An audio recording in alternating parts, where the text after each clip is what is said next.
Hey everybody, thank you for joining us. We've got an amazing episode today. This is one of my favorite series. Phil, you ready for this? Let's fucking go! You better buckle up.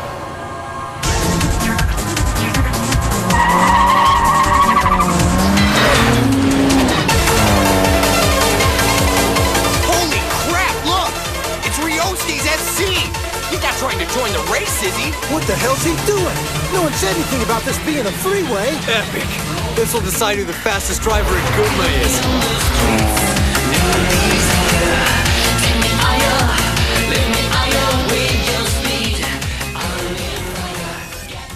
Hello everybody, thank you for joining us and welcome to the Men of Zen, an animation research podcast. My name is Brent. And I'm Phil. And if you're a fan of Eurobeats, fast cars, anime that is solely focused on one thing that maybe you don't even give a shit about, but you love it for some reason, I am not a car guy at all. Neither am I. But this is one of the manga that got me into just anime. This is one of the first ones I ever read. We are, of course, talking about Initial D, one of the most amazing fucking any of those slice of lifestyle anime out there. Anime, manga, I loved all of it. Like I said, this is the one that got me into the shit. This is like my top anime for so many different reasons, just because of the nostalgia that I had when just from reading and collecting this. I collected this before I collected Naruto. I think I remember seeing a bunch of these volumes on your bookshelf over the years. Yeah. Are they still there? They are not. I needed money and space. Dude, this anime never fucking stopped. I was on like volume like 30 something and I was like, I've spent too much money on these.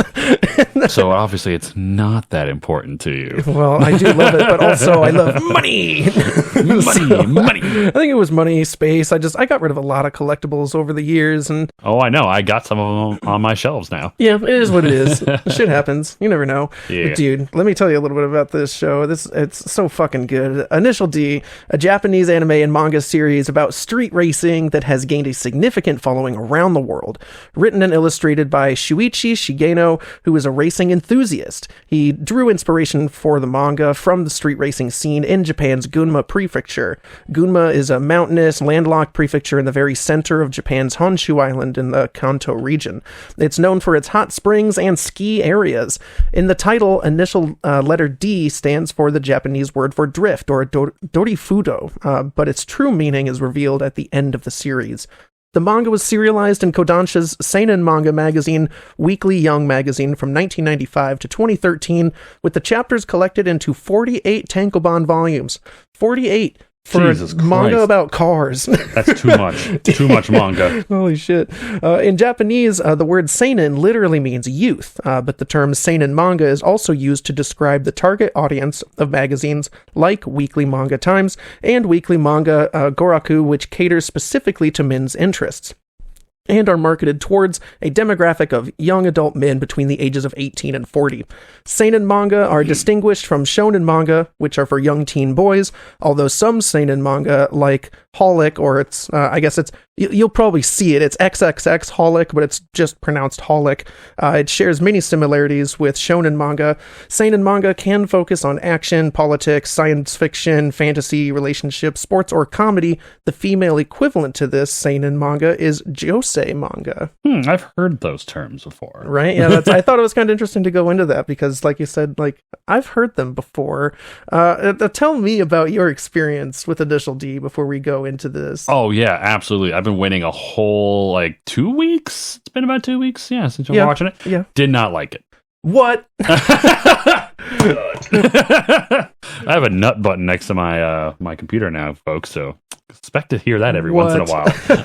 But yeah, in all honesty, I gave it a shot, and it's not bad by any means. That's definitely not what I mean when I say I did not enjoy it. Yeah. It was just it's not the type of anime I remember seeing it on streaming services for years and years, and I've seen the title Initial D, and I've seen posters and stuff of it over the years, and it never once like I never had the desire to watch it. And as I watched it, it's interesting. Like I was like, oh, that's kind of neat. I just like I had no desire to keep watching it. And that's just a me personal thing. I'm not a car guy. I am more, give me more like action, give me more like science fiction or sci-fi, give me some plot, like you know, typical anime stuff. Cars, I don't know. Maybe I am not the directed audience or targeted audience for seinen anime or seinen manga. I think you're the target audience for that. I mean, you fall into all those categories. You just didn't necessarily like this particular. Yeah, like seinen is a broad, like anything action adventure. Like Naruto is could probably be considered a seinen. Like anything that's for like adult man children of ages 18 to 40. Hey, that's what my girlfriend calls me all the time. Why am I not surprised? But, you know, you shouldn't be. And like, but here's the thing: I get why people would like this, and I can see why you would like it. It's got some interesting moments, but like a lot of it, just I kind of called it at every single every single like big thing. I'm like, called it, called it. Pick up that phone because I called it, and it didn't surprise me. It didn't really do anything for me. In particular. But, you know, I love to hear you be talking about things that you are passionate about, my friend. Right. Well, it's just, I have that thing with any slice of life anime where, like you said, I'm not a car guy, but I love the idea of growing to your full potential, unlocking new skills, and the fact that they, like any other slice of life, they relate these skills to almost like superpowers. Right. Like in the first segment or section of the show, like stage 1 or whatever we're gonna call this, it's Takumi is like the best racer in what is it, Mount Akina. Yep. And it's because he knows this one special little trick with his car around like 2 or 3 hairpin turns that gets him in front of these other cars where people are like, oh shit, I never would have thought of that. And they're like, how is his car moving like that? It's like, because it's an old beat up, like it's an old car that should not be as fast as it is and should not be able to handle as well as it does. Well, that's why it's only good on the downhill. On the uphill, he'll get fucking smoked. that car ain't winning no uphill. But damn, it's great when that car gets like a power boost in season 2. It's fucking awesome. I love it. Like, I did think like it was Goku discovering Super Saiyan form. Oh my god, it's fucking awesome. They introduce auras. I don't know if you got that what? far, but no, yeah, I certainly did like, not get straight to up auras. in season 2. One of the so there's a race at the start of season 2 where it's another fucking Trueno, another black and white panda Trueno, the AE86. The AE86, that's what it's called. It's a Toyota Sprinter Trueno. He comes across another driver who likes this same style of car, and they're both fucking great drivers, Takumi and this other guy. And they're so close in skill level that like when they start the race, they do these races that are like cat and mouse kind of, where someone will always start in the lead and you can win the race by passing the lead car. Otherwise, if you can't, you just turn around, go back up the hill, and it's another race, but they'll change positions. Next time, the guy who was behind will be in the lead, and it's up to the other guy. If they can pass the car in front, then they win the race. That sort of thing. And this other Trueno driver, he looks back at his rearview mirror. He's like, I can see like just how good of a driver you are, Takumi. I can see your car's aura. And it shows an image of the car that has like a white kind of glowing Super Saiyan-y kind of thing around it. My god. Fucking love it. He's going Super Subaru. So fucking good. Oh my god. Phil, tell us a little bit about this anime, please. I could talk about this all day. My pleasure, good sir. The anime series was aired on TV Tokyo between 1998 and 2014. Holy hell, that's 16 years. And was produced by 2 animation studios. That's 6 years. That's not 16. Oh wait, no, you're right. I know my math. I know my math. I was thinking 2008. I'm like, wait, hold on. Nani? Nani? But it was produced by 2 animation studios, Studio Comet and Pastel. It was created by author and illustrator Shuichi Shigeno, and his story was turned into a franchise that has fans throughout the world. I would love to meet all 3 of them. I'm kidding. I like to poke fun.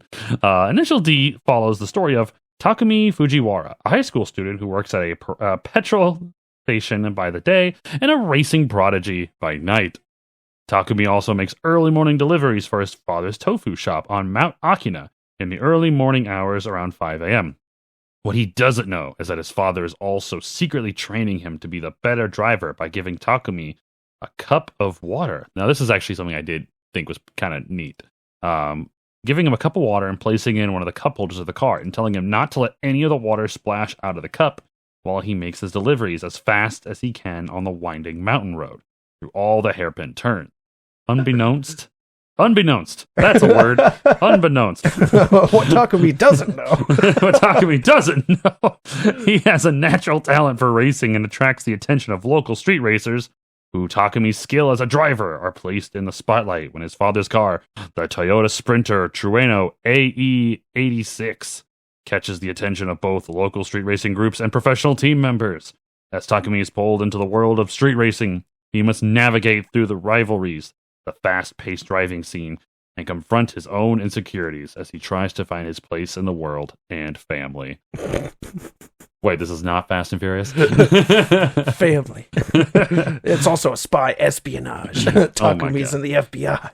Oh, God. Also, if you ever watched that new Fast and Furious trailer, take a shot every time they say family. You're going to be dead by the end of the trailer. No shit. It's like there's 11 or 15 times You know, they if say I the word didn't family. have to work tomorrow. The anime was originally supposed to have a different title, Silver Light, and the main character was going to be named Rin Hojo.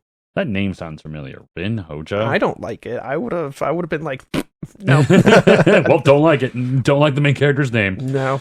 However, the name and character were changed during the development. The voice actor for Takumi Fujiwara, Shinichiro Miki, was not a car enthusiast before taking the role. However, after working on the series, he developed an interest in cars and racing. That's kind of neat, going into something you're not interested in and then like getting an appreciation for it. Yeah, yeah, for sure. The anime depicts the intense battles between racers that takes place along the winding roads of Mount Akina, and the cars featured in the anime are based on real-life Japanese domestic market, or JDM models, which have had a significant impact on JDM culture. The races are thrilling, and the animation details the high-speed micro-strategies drivers use to seek an edge on their opponents. Moreover, it is interesting to watch how the characters adapt to different weather conditions, such as heavy rain and snow. Yeah, I can see that. And how this can impact the driver's techniques and racing strategies. Dude, it's crazy. Like the little things that they turn into the biggest deal, which sometimes can be a big thing. Like there's one part in one of the episodes where Takumi has to like drift around like this. Like there was a little bit of mudslide because it rained earlier, and it was another one of those cat and mouse things. Actually, I think it was the Trueno. I think this might be how he beats this thing. I think. Shit, I don't remember. But it was one of those cat and mouse things, so they're going up and down, back and forth. But each time they make this pass, Takumi notices that they push a little bit more of the mud, like they splash it off of the road. So they almost clean the road up. So there's like one pass when he's like, I can fucking do this now. And the other guy's like, he's going to try to overtake me here, but the mud, he's going to slip. And then Takumi just kind of just zips right past him. And he's like, oh, I get it. And like he looked back and saw that like the mud had been like splashed away, so the road was actually traversable there now. Oh wow. It's just little things like that I don't know. I kind of like that shit. So dude, so there's a ton of characters in this show, but I'm only going to go over a few of them. So we have Takumi Fujiwara, who is the main character. He's the son of Bunta. Bunta is another old racing prodigy who was really well known around Mount Akina during his time. We have Koichiro or Cole Ikitani. We also have Kenji, and we have Itsuki Iggy Takeuchi. Iggy is Takumi's best friend. Kenji and Koichiro are both people that he knows from the place that he works at that petrol or that gas station. Yeah, yep. Imagine like your job is to pump gas for other people. Yeah. Well, so some states do have that. Yeah, it's weird that like you have like some states you're not allowed to pump your own gas. So weird. Yeah, I would hate it. I would get out and be like, please, I'm not an idiot. Like, I mean, I know that some places have to treat people like they are sometimes, but I'm not one, please. Pump my own gas. Damn. Itsuki Takeuchi is his best friend. Takumi's best friend, that is. He's also a member of the Akina Speed Stars, and the Akina Speed Stars is like the local Mount Akina like crew that run the mountain all the time.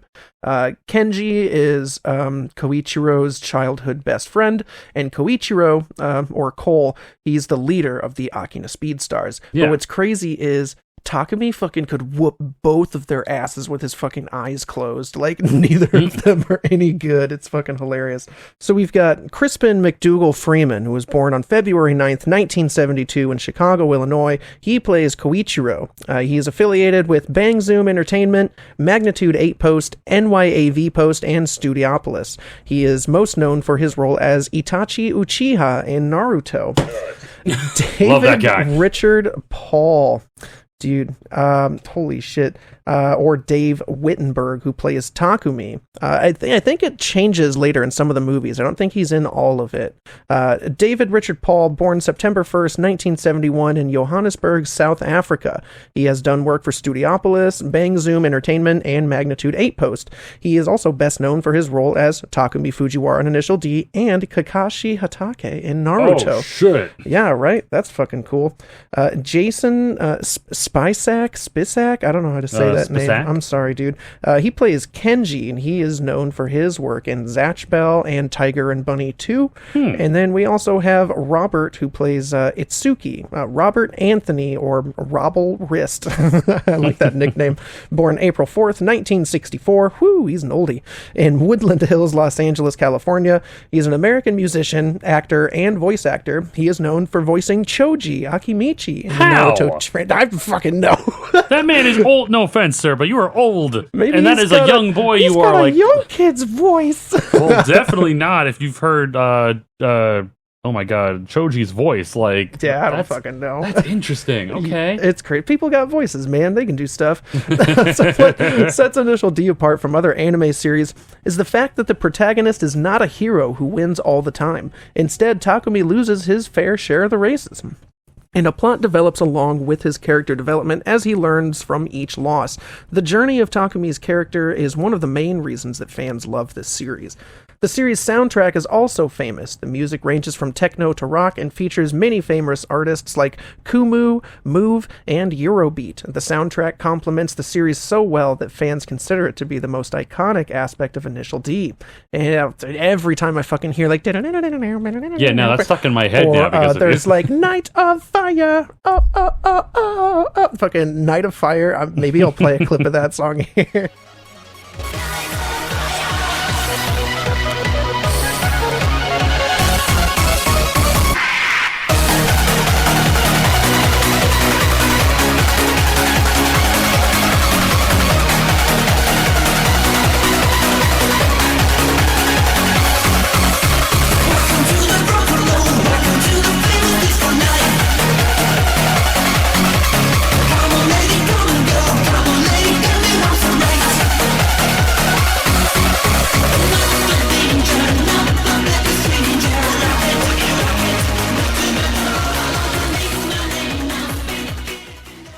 Initial D is a classic anime series that still holds up to this day with compelling characters, thrilling races, and an excellent soundtrack. This anime stands out from other racing-themed shows, whether you are a fan of street racing or anime.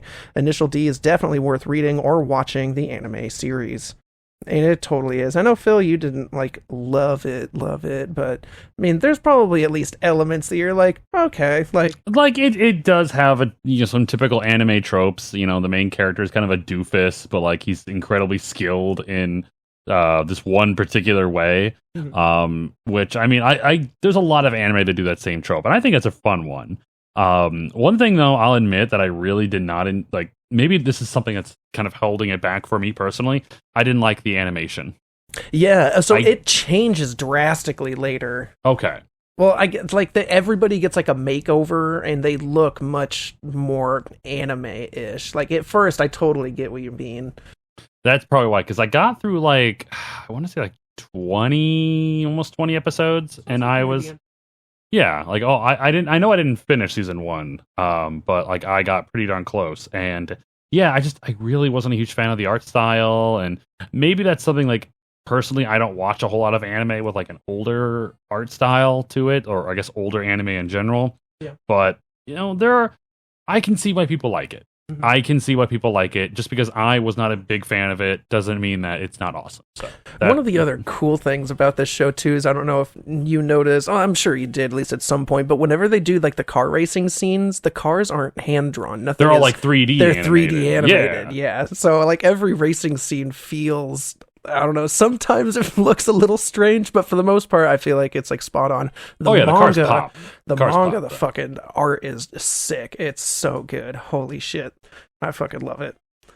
Fucking amazing. Because now that I think about it, some of the like the promotional artwork for Initial D, hell, even like the character models on the front of like the thumbnail, if you're scrolling through streaming services, those look pretty darn cool. Like those feel like very like mid 2000s anime style, which is very different than what the first season of the show looks like. Yep. Like characters originally have like a lot of round features. They don't have a lot of sharp angles. ones. Like, the DBZ characters have those chiseled ass chins and jaw lines.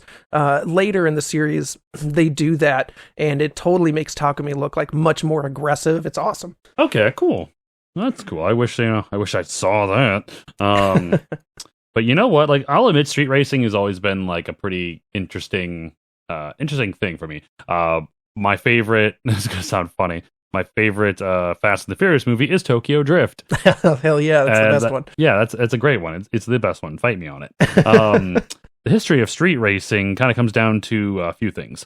Street racing is an illegal and dangerous activity. Number one, we don't. What's that word I'm thinking of, Brent? Condone? Condone. Yeah, I condone it. Do it. We don't promote it. Do it all day. Just let me know when you're there so I can get out of your way. Yeah, true story. Street racing is an illegal and dangerous activity where drivers race their cars on public roads without any safety precautions or permission. It has a long and storied history dating back to the early days of the automobile. While street racing has been around for more than a century, its origins can be traced back to the 1930s in the United States. Of course it does. Yeah, like back when they had horse and buggies there. The drift of this horse. I'm just imagining a horse like at a 45-degree angle. His left foot braking technique, and just all the horses just lock their left legs, and the wagon starts sliding sideways. Oh, God. Oh, man. In the 1930s and 1940s, young drivers in California would race their cars on the dry lake beds of the Mojave Desert. This was mainly due to the lack of legal racing venues and the popularity of building hot rods. Nevertheless, that's one word. I always thought that was like 3 words. Nevertheless, street racing began to grow in popularity and soon spread to other parts of the country. By the late 1950s, street racing had become a major issue in cities like Detroit, New York, and Los Angeles. All places I never want to visit. True story. In the 1960s and 1970s, street racing continued to gain popularity, especially among young people. Muscle cars were introduced at this time, which really fueled the rise of street racing culture. However, things took a turn for the worse in the 1980s as the sport became more dangerous. Deadly accidents occurred and law enforcement agencies began cracking down. Street racing deaths became a serious issue. To combat the danger of the street racing, organized racing events were created. In 1978, the National Hot Rod Association, the NHRA, established a program called Project Hope, which provided safe and legal racing activities for young people in the United States. Many local racing tracks also began hosting events where racers could compete safely and legally. Despite the efforts to control street racing, it is still an ongoing problem today. The rise of the internet and social media has made it easier for people to organize illegal street racing and spectators to watch. In response to law enforcement agencies have increased their efforts to control the sport by increasing fines and jail time for those caught engaging in illegal street racing activities. So be safe out there. If you're street racing, just be safe about it, I guess, is the only thing to try to do. You know, my old boss at a job I worked at a couple of years ago, he actually was a street racer. He had his car out in the back of the shop, and it was this really fast car. He showed me, actually, he was on TV. Memphis Outlaws is a show on, I think, Hulu. just talking about like these people like going to state to race, and he's actually on that show Oh, no for shit. a couple episodes. Every once in a while he'll pop in with his car. Oh, cool. And yeah, and I've seen his racing. Like he was really fast. He was an old codger, but like he raced really good. That's fucking awesome. I know my older brother, I don't really know him super well, but among the handful of times I've actually met the guy, I didn't live with him growing up, so I really don't know him that well, but he's still related to me.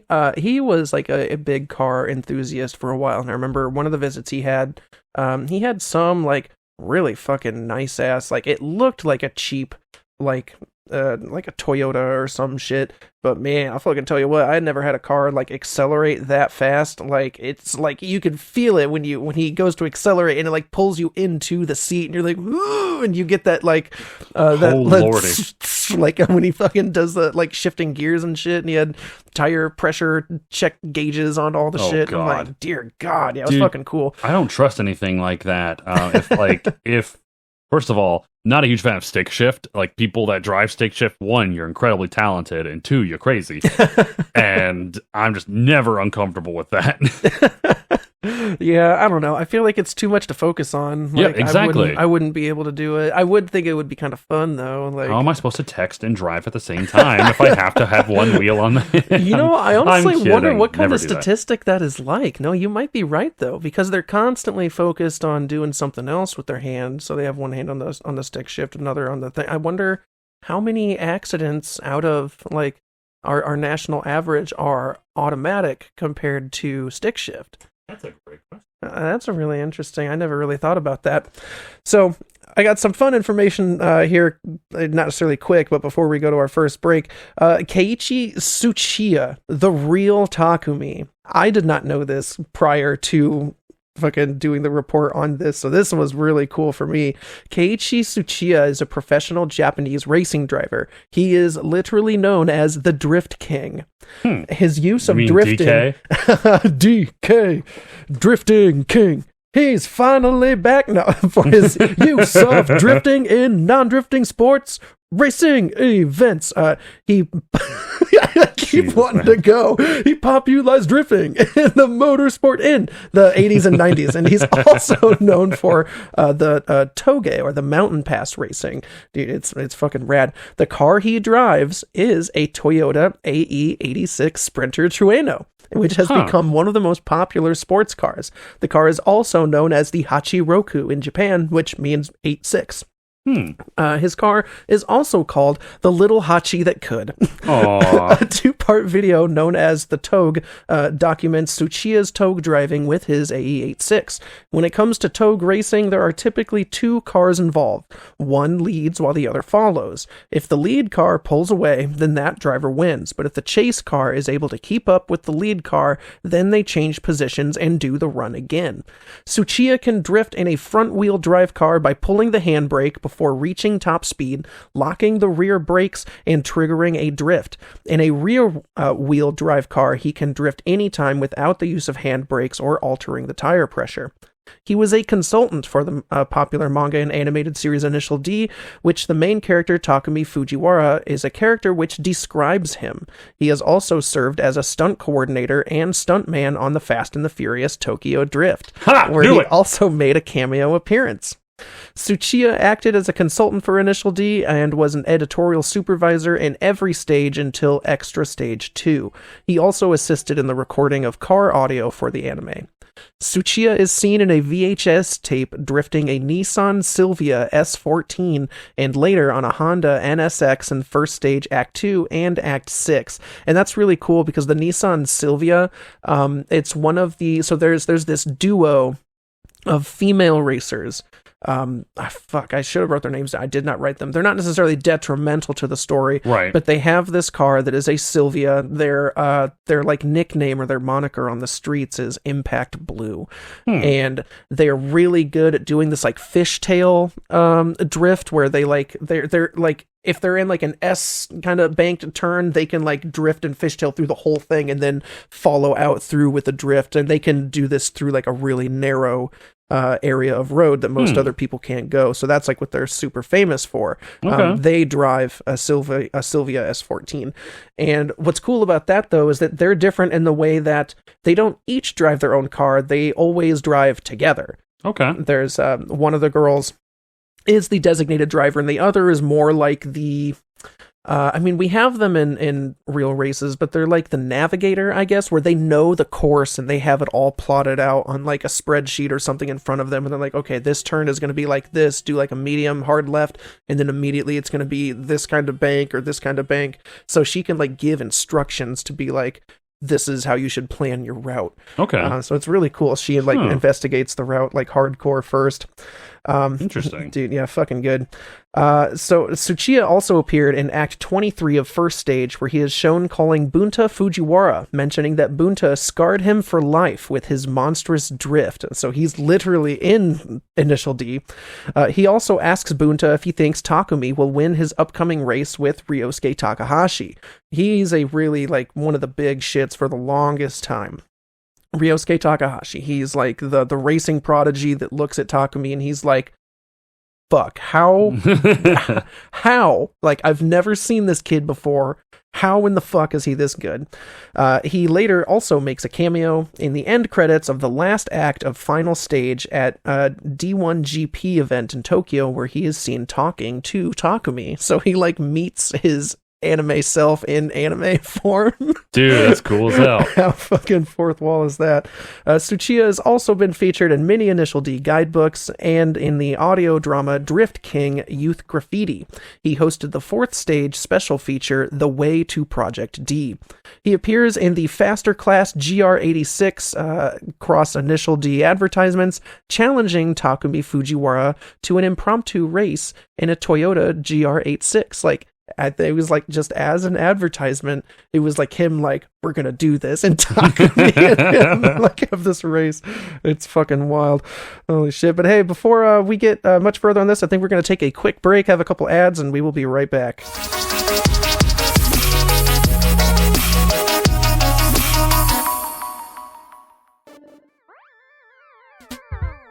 What's up, gamers? Birds and Swords here. I'm Micah. And I'm Alyssa. As part of the Barn Media Group, we bring you anything and everything from the world of video games. Are we experts? No. But do we play a lot of video games? Hell yeah, we do. So come check out our gaming podcast, Birds and Swords, for insight, opinions, top lists, and all the fun that comes with talking about games. Come laugh with us. Or at us. So bring your bird and your sword. Because it's Birds and Swords.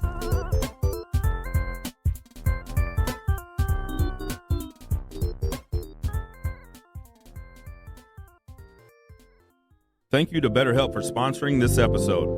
BetterHelp is the world's largest therapy service, and it's 100% online. With BetterHelp, you can tap into a network of over 25,000 licensed and experienced therapists who can help you with a wide range of issues. To get started, you just answer a few questions about your needs and preferences in therapy.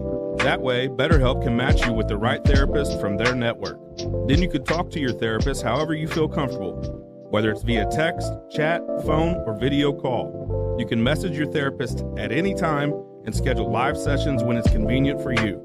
If your therapist isn't the right fit for any reason, you can switch to a new therapist at no additional charge.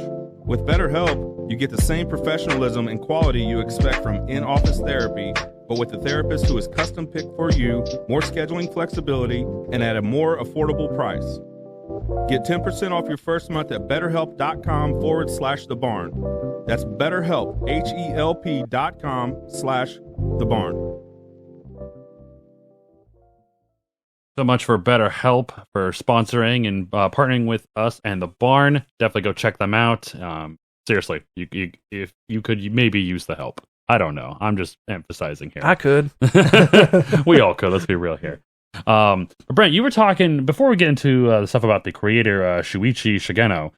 You were telling me this anime essentially got you into anime in general, or was it just like, let's talk about that? I remember between one of and this is a very close tie. Don't judge me on this other one. So this was a school library stuff where our school had a very small section of manga, and obviously I was on like the outer fringe nerd group that wasn't necessarily super liked, but also not necessarily disliked. We just kind of only associated with each other. We weren't like super weird. Yeah, I've been there. We had some friends in all the different like cliques and stuff, so it was whatever. But in the library, we had obviously a couple volumes of Initial D, and I think it was just like the first like 2, and then we also had the first like volume or so of Mars, which is I think that was a Tokyo Pop manga. Did you ever read Mars? It's like a love. I've heard of that. Yeah, I've heard of Mars. Interest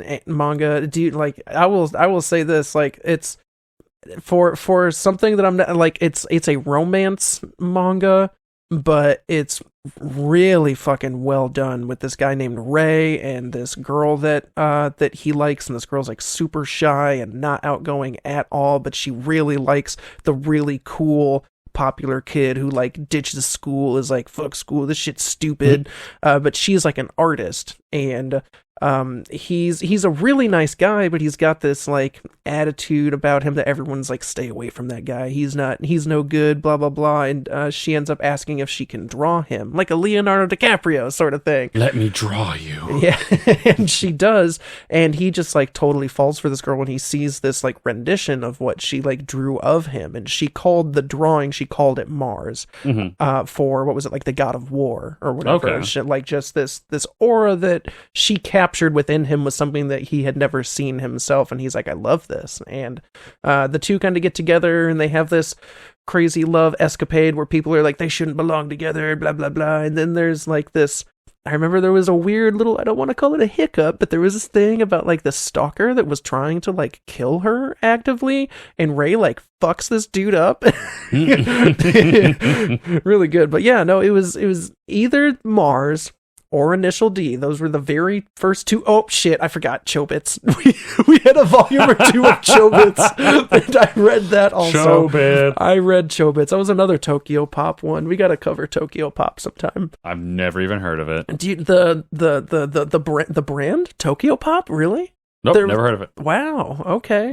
Wow. Yeah, because there's like Shonen Jump, but before that there was Tokyo Pop, and I think, one of them was like an all-female artist group, and I think Tokyo Pop either turned into that or Tokyo Pop was an offshoot of that. Like, there was a group of artists that they drew a bunch of different manga. Chobits was one of them, I believe. It was an all-female thing, and that's what they like prided themselves on. I actually think they did Holic, now that I'm thinking about it. Huh. I don't have to do some research into that. That could be kind of fun. But yeah, I would sit in the library and read Initial D.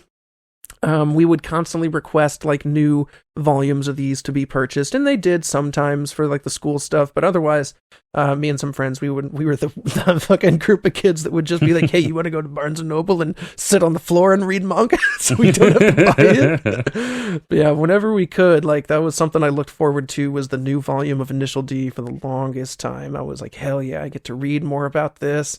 And the manga is a much faster pace than the show is.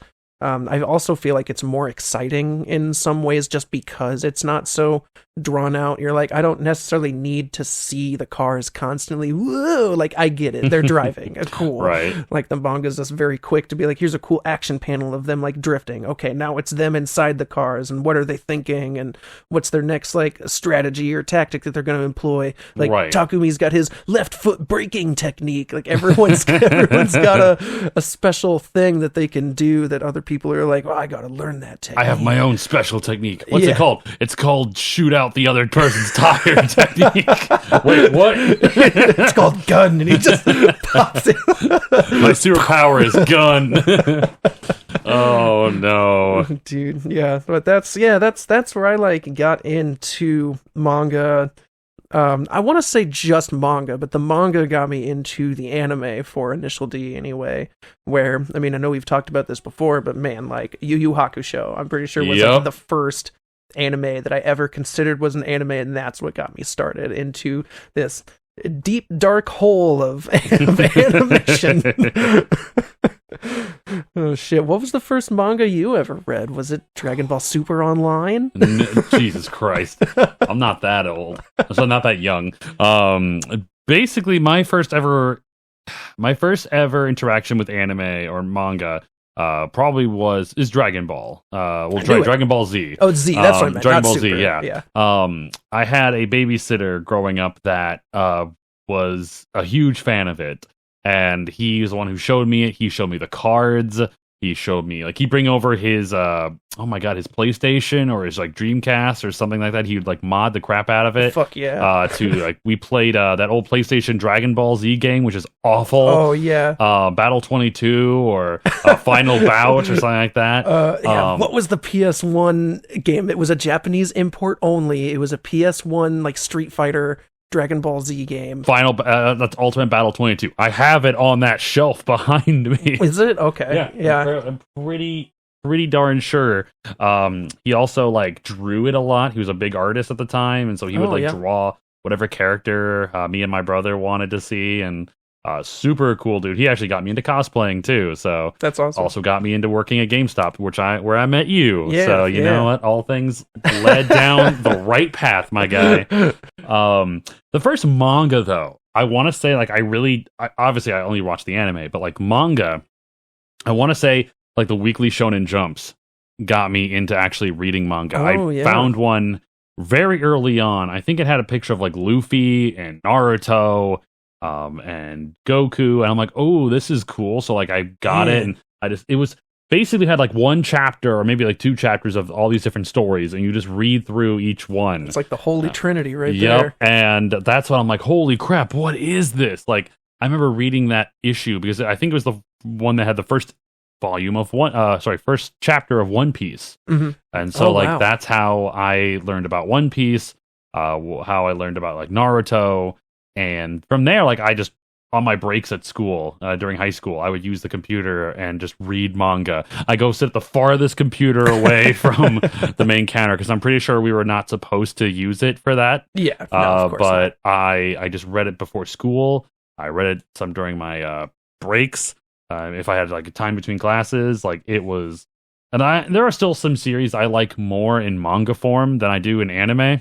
Isn't that weird? Like there are some series that just like are way better in manga form than they are in their anime counterpart. And I think that's true for like most books, but because manga doesn't like give you all so I feel like sometimes it's both good and bad because manga does not give you all the little nuances of the fucking the points in between the panels that you're like, oh cool, like when they give an action to something and there's like a different mood or a different tension that the manga doesn't convey, but at the same time the manga is just bam bam bam fucking in your face. Like the first episode or like the first like arc of some like shows are summed up in like volumes 1 and 2, and you're like, holy shit, I just read like 15 episodes. Right.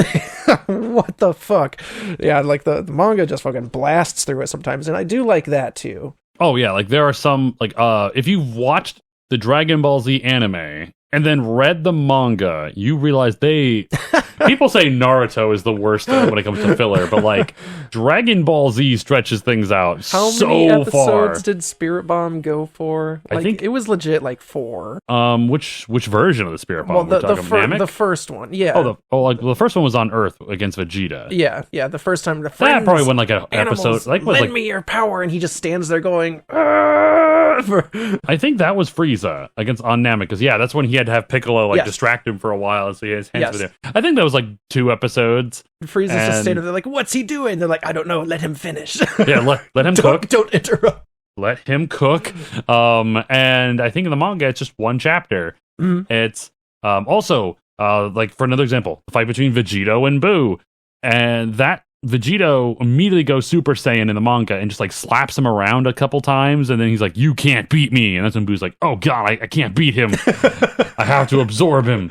Like there's like 3 or 4 episodes of the fight between Vegito and Boo, but it's like 1 chapter in the manga. So like a whole 10 pages, and you're like, wow. Yeah, it is like sometimes though certain anime can adapt the manga really, really well, but and expand upon it, not make it feel like filler. This, like, Initial D is one of the most okay ones for filler because they just use the car races as the filler. That is the filler. They have the 3D animation and they're just like, cool, you know how to, we need to get this to like 18 minutes long. We can do that easy. Here's 4 minutes of car racing.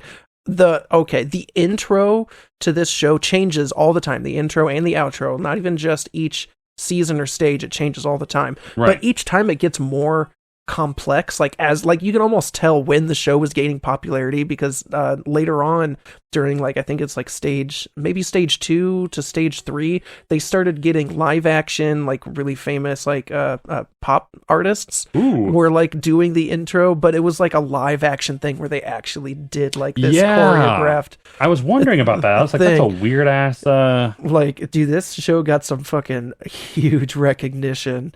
Oh my god. Phil, tell us a little bit about this creator before we keep going on about Dragon Ball. No worries. I can talk about Dragon Ball all day, baby. Oh, I know it. All right. The author and creator of the Initial D manga, Shuichi Shigeno, is a renowned manga artist, best known as the creator of Initial D. Born in 1958 in, is it Aichi Prefecture? I think it's Aichi. I think so. I'm pretty sure you're right. Yeah, Aichi Prefecture in Japan. Shigeno grew up with a passion for cars and racing. He started drawing at a young age and began creating his own manga series in his teens. Shigeno started his career as a professional manga artist in 1985 with the publication of his first manga series, Takeru.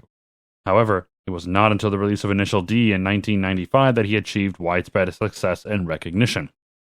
The manga series was an instant hit and has since gone on to become one of the most popular and influential manga series of all time. Very surprising. Okay, I did not realize it was that big. Dude, yeah, wait until later. Oh boy. Oh man, all right. Shigeno's love for cars and racing shines through in his work. His attention to detail when it comes to the mechanics of the cars in the series is impressive. The series is also known for its accurate portrayal of the street racing culture in Japan during the 90s. Yeah, I can see that. Apart from Initial D, Shigeno has also created many other manga series, including Bari Bari, Legend, motherfucker Ghost. Sorry, MF Ghost. I always want to call it that too. The MF stands for motherfucking. Do you know what MF Ghost is? What? The sequel to Initial D. Really? Yes. So I think I talk about it later. I'll bring it. If we don't bring it up later, I'll talk about it. But dude, yeah, MF Ghost is a sequel to Initial D. Oh, sick. Okay. And he also wrote Wangan Midnight, or Wangan Midnight. Yeah, I think it's Wangan. Bari Bari Legends is a motorcycle racing manga that follows the journey of a young racer named Gun Koma, while Wangin. I be wangin. Wangan Midnight is a racing manga that takes place on the Tokyo Expressway. MF Ghost trying so hard, Brent. Another car racing themed manga series connected to Initial D as a follow-up to the series.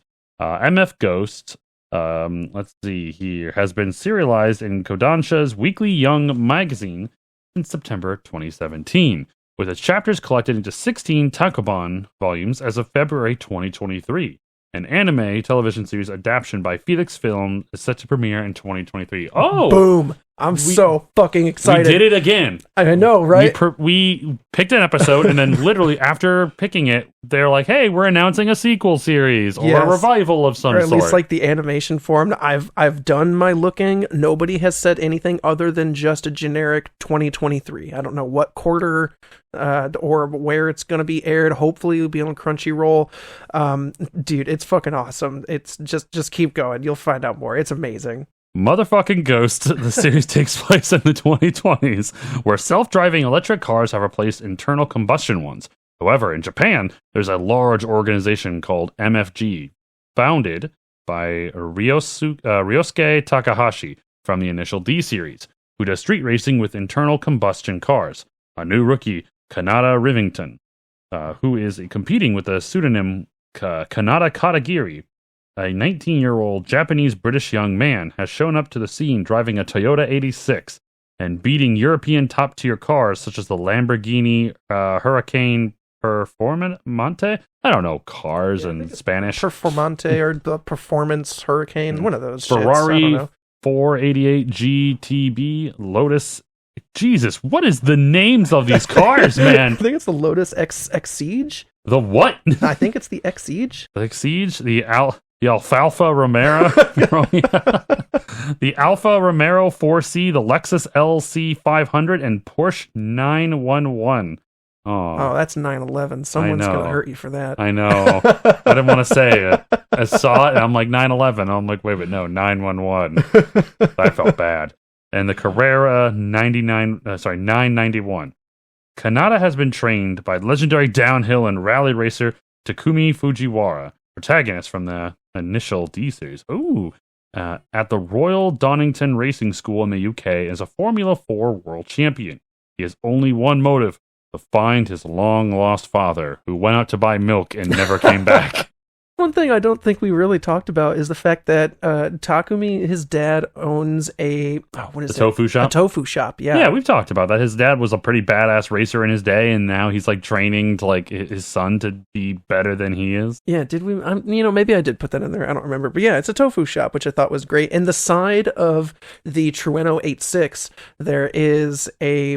It's his dad's tofu shop like company is what's plastered on the side of his car. So like, while other cars have like labels or brands for their big shit, he's got like a tofu shop and a phone number. Dude, you know what I'm gonna do though? I'm gonna make a vinyl sticker of that tofu shop thing and put that on my car. That Dude, so do it. Fucking awesome. Do it. Oh my god. Despite the success of his manga series, Shigeno is known to be a private person and does not often make public appearances. He prefers to let his work speak for itself and has mentioned in interviews that he is grateful for the support of his fans. Shuichi is a talented and influential manga artist who has made a significant impact in the world of manga and anime through his work. His passion for cars and racing is evident in his iconic manga series Initial D, which has inspired generations of car enthusiasts around the world. Initial D has been adapted into several anime, television, and original video animation series by OB Studio Comet, Studio Gallop, Pastel, ACGT, and Synergy SP. A live-action film by Avex and Media Asia was released in 2005. I haven't watched the live action. I want to, but part of me just is like, no, don't do it. So I don't know. Yeah, we all know what happens with live action anime adaptations. Some of them are hit or miss. I don't know. I've liked some of them more than I think others have for different reasons. I don't know. We'll get into that. You say the Death Note live action, I'm going to kick you out. No, that was horrible. But I did like they Cowboy got William Bebop. Dafoe as Ryuk, which is all people have been wanting. So Yeah. I can't be mad. That's the one thing they did okay. Well, it's as far as like it was his acting and shit though, where he specifically was like, I don't want to know anything about Ryuk. He's like, I want to go in blind and trust the director. So he didn't do any source material shit. He's just like, I'm just going to go in and do a guy, and maybe a guy is good. And it was not. No. It was not good, and no one told him this. No, Willem, no. But I did like Cowboy Bebop. I thought that was pretty good. Yeah.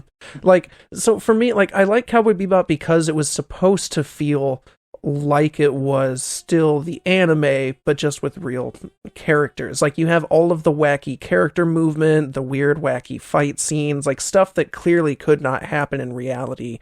They just turned that into live action. They didn't try to ground it in reality, like, that's not how this would really go. It would be dark and gritty like this. No, they just had fun with it. It was fucking cool. Same thing with Full Metal Alchemist, when they did that one live action, where... I never got to watch that one. That one I had fun with, too. Like, that one got... I feel like it got shit on pretty hard. But again, the same thing, where they kept a bunch of the running gags and stuff that they have in the show. They weren't super serious about it. I thought that was pretty fun.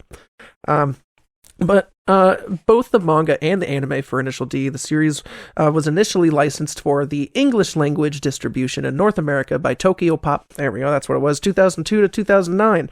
However, the anime license has since been picked up by Funimation, which is now Crunchyroll, while the manga was relicensed by Kodansha USA in 2019. By the year 2021, Initial D has over 55 million copies in circulation. Holy hell. Circulation. City. What in circulation? Making it one of the best-selling manga series in history. Damn. I know you don't necessarily care for it, but like I'm saying, this show it was huge. Like, this show is everywhere. And you'll see that with some of the shit that I got in here for some of these lesser-known facts. Tell me, look at some of these. Oh, man, one of my favorite things to do is say lesser-known facts. All right, did you know in Grand Theft Auto 4... if you look at the rear of the ambulance near the rear left door, there is a set of letters and numbers, AE86 4AG, which is a reference to the Toyota AE86 and its engine, the 4AGEU. In Grand Theft Auto 5, like in GTA 4, the Los Santos Medical Center variant of the ambulance has a small decal on the bottom of both front doors reading 4AG-86. Referring to the Toyota AE86 and its engine, the 4AGE. Similarly, the Los Santos Fire Department variant has a decal in the same location reading RB26-32R, referring to the Nissan Skyline GT-R, the R32, and its engine, the RB26DETT. Jesus, so many. Both Easter eggs are a nod to the AE86 and R32 GT-R, which appears in the show. Huh. Look at that, Grand Theft Auto. You doing it. And Grand Theft Auto 4 and Grand Theft Auto 5, there is a tuner car called the Karen Futo, which is based on the notchback version of the Toyota Corolla Levine, which is the AE86. Its name is derived from the Japanese pronunciation for the word drift, or Dorifuto, but is also an anagram for tofu, which references Takumi Fujiwara's Toyota Sprinter Terreno, the AE86. However, having used both for drifting and tofu delivery in the same series. The Futo stock wheels closely resemble the RS Watanabe F8, the same wheels that were found on Takumi's AE86. The Futo stock wheels can be purchased in the GTA 5s via the in-game mod shops, found under the tuner category and wheel section, named Fujiwara, the surname of both Takumi and Bunta. Many other video games like Forza, Drive Club, and Gran Turismo also have several references to the series with models, names, and achievements. Bruh, what's crazy to me is the greatest racing game, or I should say, besides Mario Kart, because you all know that's great, the best racing game of all time, I don't think has any reference to this. You know what game I'm talking about? No? Split Second. Oh, yeah. Dude, Split Second's my jam, and I will race that shit. That one is good. Anytime. Game is so damn good. It's like the action adventure game of racers. Bruh, I will drop a building in front of everybody. I will drop a plane out of the sky to crush you. The fucking the airplane had the carrier out on the ocean that starts to explode, and you have all the fucking jets and shit sliding down that you have to dodge and weave through. Dude, I remember like the first time I ever saw that, like I was driving down the airway, and then all of a sudden I see a plane start like flying kind of like towards us. I'm like, what's going on here? And then it crashes in front of us, and I'm like, oh my god, and I'm like spinning out of it. Oh, that's like one of the few racing games I really enjoy. Yeah, that one's fun as shit. Yeah, I haven't played that in a hot minute. All right, Brent, what do you got for us? What the hell is this? Oh, no, bro. So I want to start a new fun little segment on this where I'm going to, I'll tell you, I'm going to do a mashup of the series we're currently talking about alongside the last series in our last episode that we talked about, using the now famous AI bot ChatGPT. Oh my god. So we have in our first episode, Initial Courage, or Courage the Cowardly D. That works. So we asked ChatGPT to write a synopsis about an Initial D crossover episode with Courage the Cowardly Dog, and we received the following. Courage the Cowardly Dog and Initial D come together as Courage. His owners, Muriel and Eustace and their beloved car named Kitty. They find themselves lost in the mountains of Japan. While trying to find their way back to America, they stumble upon a group of street racers who challenge them to a race. Courage agrees to the challenge but has no experience in racing. Luckily, the ghost of a legendary street racer from Japan, Takumi Fujiwara, appears and offers to help Courage and the gang win the race. He teaches them the art of drifting and how to handle the treacherous mountain roads. With Takumi's guidance and Courage's determination, they soon become a formidable team. However, their competition is not to be underestimated. The other racers are part of a powerful and notorious street racing clan known as the Red Suns. The Red Suns are determined to maintain their reputation and win the race at all costs. As the race begins, Courage and the gang struggle to keep up with the Red Suns, but with Takumi's guidance and Kitty's newfound speed, they quickly catch up. The race becomes more intense as the Red Suns use dirty tactics to try to win.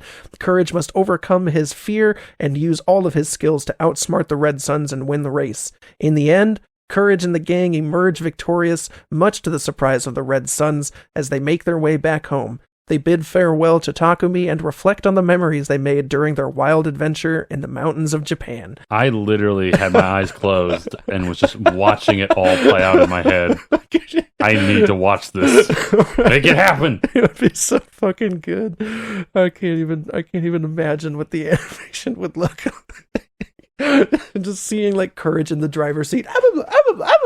Remember, wasn't there like a Japanese guy that was encouraged? I was like, come on, you fool, you fool. Oh, wow, shit, like, I don't know. Like, I remember, like, so he was wearing sunglasses and he kept calling Courage a fool. Was he driving an A86 Toronto? I don't know. We're going to have to look back at that, but that's amazing, my guy. Holy shit. So you'll be pleased when we do our next one, which I'm just going to go ahead and spoil our next episode. We're going to do Samurai Jack, and I've got some Initial Samurai D. Jack, Initial D, hell yeah. Samurai D. Initial Samurai. Initial Jack. Initial Jack. Samurai D. Samurai D. That's fucking awesome. Holy shit. So the reviews for this currently on Google, which is outstanding. It only has 148 ratings, but it has a 5 out of 5. Holy shit. I think that's like the first one in history. I've never seen a full 5. Jesus. We've gotten close. I feel like this show super deserves it. Connor Adams, about 10 months ago, so this is even pretty recent, says it has strong hooks to engage the person who is watching and a very good and clear storyline. Initial D is the best anime I've ever watched. Over 6 stages, 3 legend movies, and extra stages, I've enjoyed it so much. The characters progress over time, and so does the story. If you are a car lover, typically a JDM, then this anime series is for you. I'm very excited for MF Ghost to air in 2023, made by the same person. Hopefully we see some backstory of Takumi and his close friends and family in MF Ghost. I couldn't agree more. And looks like it has a rating on IMDb of 8.4 out of 10, with a rating of 8.3 out of 10 on my anime list. Okay. So solid. Yeah. Solid stuff. Looks like you can watch it on platforms like Amazon Prime Video, Apple TV, Hulu, and Crunchyroll. Yeah, dude. Fucking amazing. Hold on, I think there was one 1-star review. Oh, wait, no. Nothing.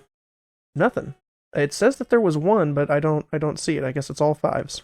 Yep, I tried to see that. I thought there was a 1-star review too. Yeah. But I did not see it. Yeah, there might be like a 1, a 3, and a 4, but they didn't actually write anything, so maybe they just rated it. I don't know. They can suck it. They can suck Initial D. Again, I don't know if by Google, I don't think this necessarily deserves a perfect rating, but damn is it good. It doesn't try to do or be anything that it's not. It sticks to cars. Right. It's just about cars, and it fucking does it right. There's no like fight scenes. They don't branch out into any like political shit. It doesn't get into any current day shit, which I love because it's a little bit older, so I don't have to fucking deal with any of the other shit outside. It's just me, Takumi, and his Toyota, and that's it. Me and my Toyota. Nissan.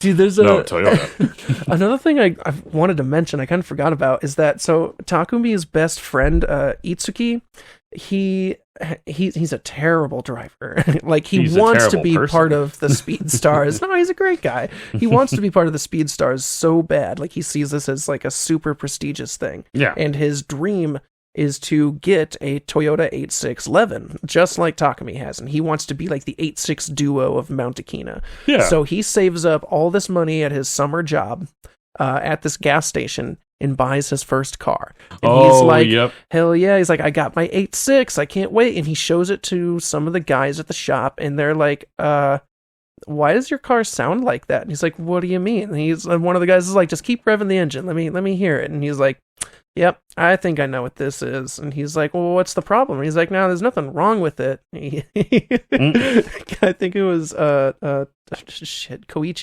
And he's like, the problem is your car is not an 8.6. It's an 8.5. And like an 8.5 is basically garbage. So he immediately like gets like depressed, like I was fucking duped. He's like, I thought this was an 8.6. He didn't have anyone come check it out. He just went in. Oh, he got and, too like, excited and he jumped the gun. And the main difference was something to do with the engine. It just doesn't have nearly as much power.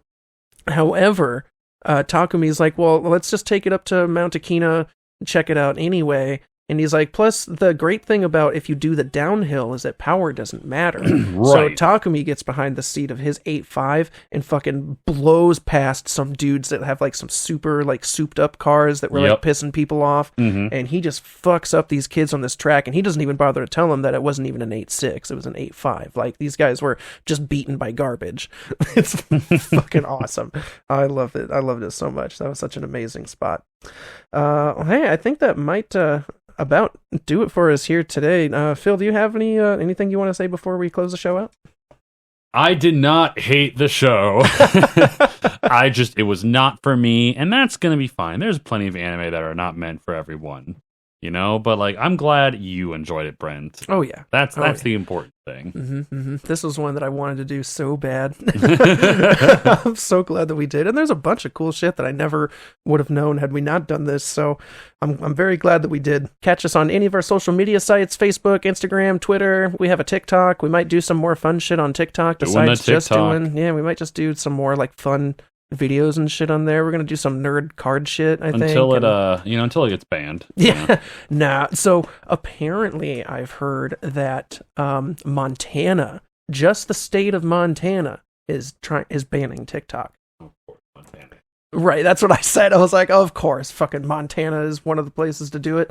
I don't understand anybody's mentality on this. I feel like if people are so uneducated on how the fucking internet works, it's all a bunch of these old fucks that are in Congress, and they don't understand how this works because they're old. TikTok's sending all your information over to China, and China's gonna know your face and stuff, and it's gonna know your internet and your Wi-Fi, like, and they track does it connect to the Wi-Fi? They track you with your cameras. Yeah, right. Like one of the guys was like, does it like, can it track your eyes and look for pupil dilation to tell if you're enjoying stuff? And the guy, like, I wanted to be like, that guy needed to stand up and be like, are you fucking stupid? Oh yeah, I mean the CEO of TikTok was being incredibly he was like patient with all way better them. than I would have been. Like, oh yeah. Bro, you have no fucking idea how any of this works. There was one guy that was like, when am I going to get paid for you using my information? Like, this old fuck just wants to get paid. Or this one guy was like, every time I go into TikTok, all I ever find is underage girls dancing. And then everyone's like, you must not know how the algorithm works. It only shows you videos that you like. Anything that you interact with or watch repeatedly, that's what comes up on your TikTok. Holy shit, my guy, way to out yourself. Like, idiot. Wow. Holy idiot. Fuck. I don't know. Like, he should have I don't know why he didn't do it right just there. Like, well, the reason you do that is because the algorithm picks the things that you watch the most. Well, they wouldn't let him talk. They wouldn't let the CEO talk. They would ask him questions. They would like go on him, and then he'd be like, "Can I answer that? Can I answer that question?" And they'd be like, "No, we're moving on." Yeah. Or one of the guys was like, "Fucking, does this connect to your Wi-Fi and control your like? Does it know all of your like analyze your network?" And he's like, "Well, it does connect to your Wi-Fi through the use of your phone because your phone can connect to Wi-Fi, and they're like, there it is, China's fault. They're taking all your faces and information. I'm like, oh, weird. Like every other fucking social app we've ever had for the last 20 years. It's all Facebook. They realize they can't get as much that attention as TikTok does. So they want to get rid of it. But hey, we're not a political channel. We're an animation channel. Check out our TikTok. It's political enough. It's pretty good. Yeah, that's all that's on there. Speaking of, go ahead, go check out our TikTok. Not that we post, but our TikTok channel is the one I end up watching, and it's a lot of politics. I'm trying to branch away from some of it, but man, some of it's just so fucking infuriating. I want to punch some of those dudes in the face. So please check us out on all of our social media and help me calm down a little bit. Leave us a like, a comment, share, subscribe, ring the bell, do any of the fucking do any and all of the shit. Anything that you do will help us become a little bit more visible on the platform you're listening to us on. So thank you for everybody for listening. I also want to thank Schminkadelic for the use of our intro and outro. He's a pretty cool fucking dude. He really loved Initial D. Oh man, I bet he did. He did. Like he bet he likes that Initial D. Only at first, initially, and then no, like he was a big fan. When I told him we were doing this, he immediately was like, "Oh, dude, where are you at?" And I was like, "Oh, I'm at this part where he's met the other Chueno driver," and he's like, "Oh yeah, the other 8-6 guy," and they start to do the aura thing. And I'm like, "Yeah, dude, he knew right where I was." It's fucking awesome. He was a big fan of it. But yeah, sometime we're gonna have him on the show. But hey, everybody, thank you so much for listening. Once again, my name is Brent, and I'm Vin Diesel. I'm Phil. Phil Diesel. Family. That's all this Initial D is about. This has been the Men of Zen, everybody. Stay zen.